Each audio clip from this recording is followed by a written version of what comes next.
En junio de 2008, en una comunidad del estado de Hidalgo, México, una joven de 16 años y su bebé de 3 meses desaparecieron sin dejar rastro. Horas después, la búsqueda dentro de su propio entorno familiar llevó a un hallazgo que cambiaría por completo la situación. Los responsables no eran desconocidos, sino personas cercanas. La noticia se propagó rápidamente y desató la indignación de toda la comunidad. Antes incluso de que las autoridades pudieran tomar control total del caso, vecinos y familiares intentaron hacer justicia por su propia mano, dando paso a un intento de linchamiento. Lo que había comenzado como una desaparición terminó revelando un crimen marcado por la violencia, el conflicto familiar y una serie de creencias que influirían directamente en lo ocurrido. El caso de Beatriz López. Todos los días convivimos con la maldad. Somos testigos de la parte más oscura del comportamiento humano. El sufrimiento provocado por un individuo a otros es algo latente en nuestra sociedad. En Investigadores Criminales, nos adentraremos en ese lado oscuro de la humanidad. Traeremos a la pantalla los más perversos crímenes y trataremos de entrar en la mente de esos seres que cometen los más terribles actos. Yo soy Edgar y el día de hoy te traigo otro caso más. Pero antes de comenzar, quiero que me digas desde dónde nos estás viendo. Nos gusta mucho saber hasta dónde llegan estas historias. Tampoco olvides dejar tu me gusta y compartir este video si crees que a alguien más le puede interesar. Y ahora sí, comencemos. La inquietud comenzó a crecer en una comunidad de Hidalgo, México, cuando Beatriz Sánchez López, una joven de 16 años, dejó de aparecer en los lugares donde solía estar. Había salido con su bebé de apenas 3 meses y, con el paso de las horas, nadie sabía nada de ellos. En un entorno donde todos se conocían, su ausencia no pasó desapercibida. Conforme avanzaba el día, la preocupación aumentó entre sus familiares. Beatriz tenía vínculos cercanos con la familia Rodríguez Olvera, por lo que decidieron ir directamente a ese domicilio, pensando que tal vez ahí podrían encontrarla o saber qué había ocurrido. Pero al llegar, algo no encajaba. Dentro de la vivienda había un ambiente extraño, movimientos inusuales y una tensión evidente. No era una visita normal ni una búsqueda tranquila. Algo en el comportamiento de quienes estaban ahí levantó sospechas inmediatas. La situación cambió por completo cuando uno de los familiares logró ver lo que ocurría en el interior. Lo que tenía frente a sus ojos no dejaba lugar a dudas. No se trataba de una simple ausencia, por lo que esta persona salió del lugar de inmediato y dio aviso a otros familiares y vecinos. En cuestión de minutos, la noticia comenzó a correr por la comunidad. La preocupación se transformó en alarma, y la alarma en una tensión colectiva que no tardaría en desbordarse. Lo que había comenzado como una búsqueda estaba a punto de revelar un hecho mucho más grave. El aviso corrió rápido, y no tardaron en reunirse más familiares en el lugar. La tensión aumentaba con cada minuto, pero nadie estaba preparado para lo que estaba a punto de confirmarse dentro de la vivienda. Al ingresar nuevamente, uno de ellos pudo ver con claridad lo que antes solo había alcanzado a percibir. Restos humanos estaban siendo manipulados en el interior de la casa. No había duda. Lo que había comenzado como una búsqueda se transformaba, en ese instante, en la confirmación de un crimen. En medio de la escena, también se observó un costal con partes del cuerpo y señales evidentes de que intentaban deshacerse de ellas, utilizando el fogón del lugar. La brutalidad del hallazgo dejó a todos en shock. No solo se trataba de una persona, sino que todo indicaba que había más de una víctima. La reacción fue inmediata. Algunos salieron a pedir ayuda, otros no podían apartar la mirada de lo que estaban viendo. El horror comenzó a expandirse entre quienes iban llegando, generando una mezcla de incredulidad, rabia y desesperación. En ese momento, la prioridad dejó de ser encontrar a Beatriz. La realidad era otra. Estaban frente a un escenario donde se intentaba ocultar un crimen extremadamente violento, y los responsables aún estaban ahí. Con el paso de los minutos, la escena comenzó a tomar forma. Lo que inicialmente era confuso y caótico, empezó a tener una explicación clara. Los restos encontrados correspondían a Beatriz, la joven de 16 años que horas antes había sido reportada como desaparecida. Junto a ella también estaba su hijo, un bebé de apenas 3 meses. La confirmación terminó de estremecer a todos los presentes. No se trataba solo de la desaparición de una joven, sino de un doble crimen que involucraba a una madre y a su hijo. Pero lo más impactante era que Beatriz no era ajena a ese lugar. Tenía una relación directa con la familia, ya que era la pareja de uno de los hijos de la casa. Esto hacía que su presencia ahí no levantara sospechas y que tuviera acceso normal a la vivienda. Dentro de esa misma familia había dos hermanas gemelas, Dulce y Rosa Rodríguez Olvera, de 23 años, quienes también formaban parte del entorno cercano de la víctima, ya que eran sus cuñadas. A partir de ese momento, sus nombres comenzaron a cobrar relevancia, no solo por su vínculo con Beatriz, sino por su presencia en el lugar donde todo había ocurrido. La cercanía entre todos los involucrados empezaba a perfilar un escenario inquietante. No había señales de un ataque externo ni de la intervención de desconocidos. Todo apuntaba a que el crimen se había cometido dentro del propio núcleo familiar, por personas que conocían perfectamente a la víctima. Con la escena ya expuesta y las víctimas identificadas, la atención comenzó a centrarse en quienes se encontraban dentro de la vivienda al momento del hallazgo. No había señales de forzamiento ni indicios de que alguien externo hubiera irrumpido en el lugar.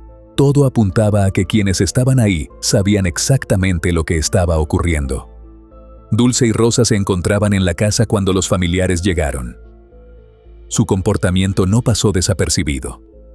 Lejos de mostrarse alteradas o sorprendidas por la situación, su actitud era inusualmente fría, distante, como si lo que ocurría no las afectara. Además, habían sido vistas manipulando los restos dentro de la vivienda, intentando deshacerse de ellos. Ese detalle terminó por colocar sobre ellas las primeras sospechas de forma directa.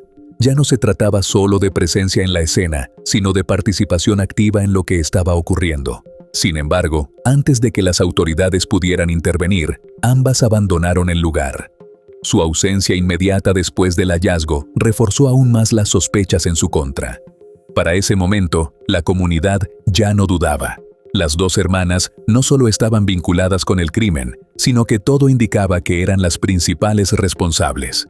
La situación estaba a punto de escalar más allá de una investigación formal. Tras el hallazgo y la huida de las hermanas, la tensión en la comunidad alcanzó un punto crítico. La noticia se propagó rápidamente entre vecinos y familiares, generando una reacción inmediata. No había dudas sobre la gravedad de lo ocurrido, y la indignación comenzó a transformarse en una necesidad urgente de hacer justicia. Fueron familiares de la propia Beatriz quienes iniciaron la búsqueda. Sabían que no podían estar lejos. La zona era conocida y el cerro cercano se convirtió en el primer lugar donde decidieron buscar. No pasó mucho tiempo antes de encontrarlas ocultas entre la vegetación. Al verlas, la reacción fue inmediata. La rabia acumulada estalló en ese instante. Comenzaron a agredirlas mientras exigían respuestas por lo que habían hecho. Los gritos atrajeron a más personas y en cuestión de minutos varios vecinos se unieron. Las hermanas fueron llevadas de regreso al pueblo entre empujones y golpes. La multitud crecía y el ambiente se volvía cada vez más inestable. Algunos pedían que fueran entregadas a las autoridades, pero otros exigían castigo inmediato. El escenario se transformó rápidamente en un intento de linchamiento. Fue en medio de ese caos cuando, aproximadamente una hora después del reporte, la policía llegó al lugar. Los agentes intervinieron para dispersar a la multitud y evitar que la situación terminara en una tragedia aún mayor. Las hermanas fueron subidas a la patrulla y sacadas del lugar bajo resguardo. Para entonces, el caso ya había dejado de ser un asunto familiar. Se había convertido en un hecho que había sacudido por completo a la comunidad. Una vez bajo custodia, las hermanas fueron trasladadas para rendir su declaración. Fueron separadas e interrogadas de manera individual, en un intento por reconstruir lo ocurrido dentro de la vivienda. La primera en hablar fue Rosa. Desde el inicio, su relato llamó la atención por lo inusual de su contenido. No negó los hechos. Por el contrario, comenzó a justificar lo ocurrido bajo una creencia firme. Aseguraba que su cuñada practicaba brujería contra su familia. Explicó que todo había comenzado tiempo atrás, cuando un curandero les advirtió que debían tener cuidado con ella. Según esa versión, Beatriz estaba intentando perjudicar a su padre y quedarse con sus bienes. Con el paso del tiempo, esa idea se fue consolidando en su mente hasta convertirse en una certeza. Pero lo que terminó de reforzar esa creencia, según su relato, Fue una experiencia que describió como decisiva. Aseguró que, junto a su hermana, había visto una sombra que identificaron como el diablo en la casa de su padre. A partir de ese momento, dijo, dejaron de tener dudas. Rosa afirmaba que no actuaron por impulso, sino por miedo. Miedo a lo que creían que podía ocurrirles si no hacían nada. Su declaración no solo reconocía el crimen, sino que lo envolvía en una narrativa marcada por creencias, sugestión y una percepción completamente distorsionada de la realidad. Lo que en un inicio parecía una explicación imposible, comenzaba a perfilarse como el eje central del caso. Antes de seguir, hagamos una pausa rápida. Si este video te está pareciendo interesante, te invito a que te suscribas al canal y dejes tu me gusta. Eso ayuda muchísimo a que podamos seguir haciendo más videos y contando este tipo de historias reales. Dicho eso, ahora sí, continuemos con la historia. De acuerdo con la primera declaración, la decisión de actuar no fue inmediata. Ambas hermanas esperaron el momento en que su padre saliera de la casa, sabiendo que tendrían el lugar completamente para ellas. No querían interrupciones. Antes de hacerlo, prepararon lo que consideraban necesario. Reunieron objetos que, según su creencia, servirían como protección. Agua bendita, un rosario, un Cristo y un libro de oraciones. No se trataba solo de un ataque, sino de algo que, en su mente, tenía un componente casi ritual. Cuando confirmaron que la casa estaba vacía, entraron utilizando una llave que ya tenían. El interior estaba en silencio. Subieron al segundo piso con cautela, avanzando hasta ubicar la habitación donde se encontraba Beatriz. El llanto del bebé fue lo que terminó de guiarlas. En ese momento, ambas irrumpieron en la habitación y se lanzaron directamente contra ella. No hubo advertencias ni discusión previa. El ataque fue inmediato. Según la versión de Rosa, comenzaron a forcejear. Hubo golpes, jalones y una resistencia inicial por parte de la joven. Mientras tanto, una de ellas rezaba y arrojaba agua bendita, convencida de que estaba enfrentando algo más que a una persona. La agresión fue escalando en intensidad hasta que lograron someterla. Finalmente, la sujetaron del cuello con tal fuerza que dejó de moverse. En ese punto, entendieron que ya no había vuelta atrás. El bebé, que había presenciado todo, comenzó a llorar con fuerza. Ese sonido, lejos de detenerlas, marcó el siguiente paso en la secuencia de lo ocurrido. El crimen, en ese momento, aún no había terminado. Tras confirmar que Beatriz ya no se movía, la situación no se detuvo ahí. El llanto del bebé continuaba, y en medio de la tensión, una de las hermanas subió nuevamente a la habitación. Minutos después, el sonido cesó. Con ambas víctimas ya sin vida, comenzó una segunda fase aún más perturbadora. Deshacerse de los cuerpos. Sabían que no podían dejarlos ahí y comenzaron a pensar cómo evitar que fueran descubiertas. En un primer intento, buscaron herramientas dentro de la misma casa. Intentaron cortar el cuerpo, pero no lograron hacerlo como esperaban. Aún así, decidieron trasladarlo. Bajaron los restos y los ocultaron temporalmente mientras preparaban lo que sería su siguiente movimiento. La idea que tomaron fue utilizar el fogón. Creían que al quemar los cuerpos podrían eliminar cualquier rastro y al mismo tiempo romper aquello que pensaban que les estaba afectando. No se trataba solo de ocultar evidencia, sino de una acción que, en su lógica, tenía un propósito adicional. Trasladaron los restos en un costal hasta su propia vivienda. Ahí, utilizando herramientas como un hacha y tijeras, continuaron fragmentando los cuerpos. El proceso fue lento, forzado y desorganizado. Finalmente, introdujeron los restos en el fogón. La abertura era estrecha, por lo que tuvieron que hacerlo a la fuerza. Aún así, insistieron hasta completar el proceso, convencidas de que de esa forma eliminarían cualquier rastro de lo ocurrido. Mientras la comunidad comenzaba a notar la ausencia de Beatriz y su hijo, dentro de esa casa ya se estaba intentando borrar todo indicio del crimen. Con el avance de la investigación, las hermanas volvieron a rendir declaración. Sin embargo, en esta ocasión, su versión de los hechos cambió por completo. Ya no hablaron de brujería, ni de sombras, ni de miedo. En su lugar, aseguraron que todo había ocurrido en defensa propia. Según esta nueva versión, Beatriz había llegado a la casa y, sin previo aviso, comenzó a agredirlas verbal y físicamente. Relataron que la discusión escaló rápidamente. En medio del forcejeo, afirmaron que reaccionaron para defenderse y que la situación se salió de control. Bajo esa narrativa, la muerte de Beatriz no habría sido premeditada, sino consecuencia de una pelea. Respecto al bebé, su explicación también cambió. Aseguraron que, en medio del estado de alteración en el que se encontraban, tomaron la decisión de acabar también con su vida, sin dar mayores detalles que justificaran ese acto. Las contradicciones entre ambas versiones eran evidentes. Mientras la primera apuntaba a una acción planificada bajo una creencia, la segunda intentaba encajar los hechos dentro de un escenario de reacción impulsiva. Para los investigadores, este cambio no solo generó dudas, sino que reforzó la necesidad de analizar cada elemento con mayor precisión. Las declaraciones ya no eran solo testimonios, sino piezas clave para entender qué había ocurrido realmente dentro de esa casa. A medida que avanzaban las investigaciones, comenzó a tomar forma el entorno en el que se había desarrollado el conflicto. No se trataba de un hecho aislado ni de una discusión reciente. Había antecedentes dentro de la familia que ayudaban a entender cómo se llegó a ese punto. Tiempo atrás, la madre de las hermanas había enfermado gravemente. Su estado se deterioraba progresivamente y a pesar de haber buscado atención médica, no encontraron una mejoría. Fue entonces cuando decidieron acudir con un curandero. Según lo que posteriormente declararían, este les advirtió que alguien cercano les estaba causando daño. Señaló directamente a Beatriz, asegurando que estaba realizando actos para perjudicar a la familia y quedarse con sus bienes. Con el paso del tiempo, la salud de su madre empeoró hasta que finalmente falleció. Para las hermanas, ese hecho reforzó lo que el curandero les había dicho. La idea dejó de ser una posibilidad y se convirtió en una certeza. A partir de ese momento, la relación con su cuñada comenzó a deteriorarse. Las discusiones se volvieron más frecuentes y la tensión dentro del entorno familiar fue en aumento.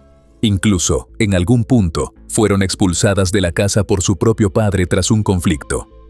Lo que en un inicio pudo haber sido una creencia, terminó convirtiéndose en el detonante de una serie de decisiones que escalarían hasta un punto irreversible. Uno de los puntos centrales en las declaraciones de las hermanas fue la figura del curandero. Según su versión, fue él quien sembró la idea de que Beatriz representaba una amenaza directa para la familia. Afirmaban que les había advertido que su cuñada estaba realizando prácticas para perjudicarlos y que, eventualmente, se quedaría con sus propiedades. Esa afirmación no solo generó desconfianza, sino que fue creciendo hasta convertirse en una convicción. Sin embargo, cuando las autoridades lograron ubicar al supuesto curandero y lo llamaron a declarar, su versión fue completamente distinta. Negó conocer a las hermanas y rechazó haber hecho cualquier afirmación en contra de Beatriz. Esta contradicción dejó en evidencia que la base sobre la que las hermanas justificaban sus actos era, como mínimo, inconsistente. Aún así, para ellas, la creencia en la brujería seguía siendo real y determinante. Más allá de la veracidad de la intervención del curandero, lo que quedó claro para los investigadores fue que las hermanas habían construido una narrativa en la que su cuñada representaba un peligro que debía ser eliminado. Esa percepción, alimentada por miedo, sugestión o conflicto familiar, terminó siendo el eje sobre el cual se desarrolló todo el caso. Con las declaraciones ya en manos de las autoridades, el caso pasó a una fase más técnica. Era necesario determinar no solo qué había ocurrido, sino en qué condiciones se encontraban las hermanas al momento de cometer el crimen. Uno de los primeros puntos en verificarse fue su estado físico y mental. De acuerdo con los reportes, ambas se encontraban en pleno uso de sus facultades, no estaban bajo el efecto de alcohol ni de sustancias y eran conscientes de sus actos. Esto descartaba, en principio, la posibilidad de que el crimen hubiera sido producto de una alteración momentánea causada por factores externos. Sus decisiones, independientemente de las creencias que manifestaban, habían sido tomadas con claridad. También se analizaron las versiones que habían dado. Las inconsistencias entre la primera y la segunda declaración reforzaban la idea de que intentaban modificar el relato para reducir su responsabilidad. Además, los indicios encontrados en el lugar, junto con los testimonios de familiares y vecinos, apuntaban a una secuencia de hechos que no coincidía con la versión de defensa propia. Todo indicaba que había existido preparación previa. Para los investigadores, el caso comenzaba a definirse con mayor precisión. No se trataba de una reacción espontánea, sino de un acto que había sido pensado con anticipación.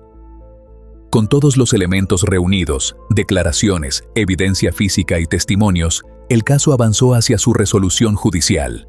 La reconstrucción de los hechos permitió establecer que el crimen no había sido producto de un enfrentamiento espontáneo, sino de una acción planificada. Las autoridades determinaron que ambas hermanas habían actuado con anticipación, esperando el momento adecuado para ejecutar el ataque. La preparación previa, el uso de objetos y las acciones posteriores para deshacerse de los cuerpos reforzaban esa conclusión. Las versiones que intentaban justificar lo ocurrido, ya fuera a través de creencias o de una supuesta defensa, no lograron sostenerse frente a las pruebas.